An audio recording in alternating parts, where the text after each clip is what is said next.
Dobar dan, ja sam Goran Vukšić, GIS konzultant i danas ću vas provesti kroz novosti iz 3D svijeta koje nudi ArcGIS platforma. Pogledajmo zajedno što je novo po pitanju vizualizacije, analiza i samog 3D sadržaja koje nam platforma nudi. Vizualizacija kao ključna komponenta 3D okruženja doživjela je poboljšanja u svoja 4 stupa. Animacija je ono što nam omogućuje ispričati naše priče na još ljepši i uvjerljiviji način. Pogotovo priče koje se protežu kroz vrijeme i gdje kroz ključne scene, dodavanjem raznih tekstualnih opisa, grafičkih elemenata pa i prostornih slojeva, možemo i dodatno naglasiti pojedine trenutke. Danas čak možemo uključiti i informacije koje pristižu u stvarnom vremenu.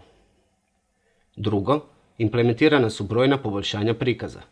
Korištenje raznih tehnika kao što su Physically Based Materials ili PBR i Ambient Occlusion uvelike utječu na to kako će stvari izgledati. Ovako podešeno iscrtavanje u konačnici simulira svjetlost i teksture stvarnog svijeta koje nas okružuje. Upravo ovo nam pomaže da naše web scene i priče djeluju stilizirano i fotorealistično. Fotorealizam je nešto što se u zadnjih par godina intenzivno razvija. I sama ArcGIS platforma prati taj trend, te prema potrebi imamo mogućnost stvaranja GIS okruženja fotorealističnog sadržaja.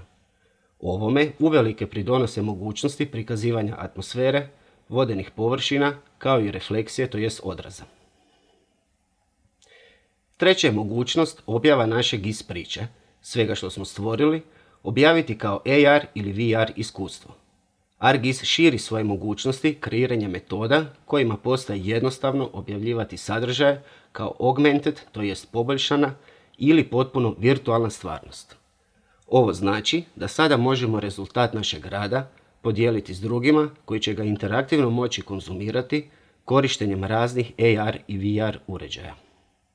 Zadnje, ArcGIS Maps SDK for Game Engines je komponenta koja povezuje naše GIS podatke sa svom snagom koju nam pružaju game engine. Na taj način izgled naših podataka možemo pojačati tehnologijama poput fizike, vizualnih efekata i simulacija kroz sam game engine. Jedno od važnijih vizualnih unapređenja je podrška za korištenje PBR materijala. To znači da sada možemo koristiti modele koji imaju definirane materijale sa svim njihovim specifičnostima, poput refleksije, specularity i bump mapsa. GLTF i GLB su datotečni formati koji pohranjuju takve modele i informacije, a moguće ih je koristiti kroz ArcGIS Pro i City Engine. Ovakve datoteke, to jest 3D modele, možemo sami kreirati, ali i preuzeti s popularnih 3D marketplace-a i konzumirati u našim projektima. U lijevom donjem kutu vidimo takav jedan model i možemo primijetiti, na primjer, nepravilnosti u njegovoj boji, zahvaljujući takozvanim specular i bump mapovima. Od ostalih vizualnih poboljšanja možemo izdvojiti opcije naprednog osvjetljenja, sjenčanje, refleksije, to jest odraze vodenih površina, kao i Colorize LAS, alat za rad s lidar podacima, to jest oblacima točaka. Integracija s game engineima sada je još i lakša nego ranije. ArcGIS Maps SDK for Game Engines omogućuje jednostavno uvlačenje naših GIS podataka u game engine okruženja poput Unreal Engine ili Unity-a, gdje ih dodatno možemo obogatiti fizikom, raznim vizualnim efektima i animacijama. Nakon uspješne instalacije, Maps SDK postaje dostupan u našem Unreal Engine okruženju. Osnovni parametri koje je potrebno unijeti jesu početna geografska dužina i širina, te visina i nagib kamere. Ovdje ih sada postavljamo negdje na centar Zagreba.